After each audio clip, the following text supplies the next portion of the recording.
Original বাড়িলতি রাজকচু চাষ কিভাবে বাড়িলতি রাজকচু এক চিনবেন, কখন বাড়িলতি রাজকচু এক চাষ লাভজনক, বাড়িলতি রাজকচুর বীজ ফুল পোয়া বা চারা। প্রিয় দর্শক, যে যেখানে আছেন আশা করি ভালো আছেন, সুস্থ আছেন। আপনাদের সুস্থতা কামনা করে আমি মোহাম্মদ আসাদ আলী, গ্রাম তালশো পোস্ট এবং থানা বড়াই গ্রাম, জেলা নাটোর, হাজির হয়েছি বাড়িলতি রাজকচু একের খেতে। আপনারা দেখতে পাচ্ছেন এখানে মোটামুটি আমাদের প্রায় 50 শতক জায়গা রয়েছে। আমরা বাড়িলতি রাজকচু এক চাষ করেছি।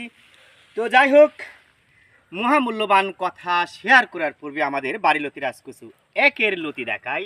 তো আসুন প্রিয় দর্শক, দেখতে থাকেন, চোখ ঘোরাতে থাকেন। দেখেন প্রত্যেকটা গাছে প্রচুর পরিমাণে লতি এসেছে। সব লতি মোটামুটি 1 হাত 1.5 হাত লম্বা হয়েছে। দেখেন সব দিকে কিন্তু একই দৃশ্য আপনারা অবলম্বন করতে পারবেন।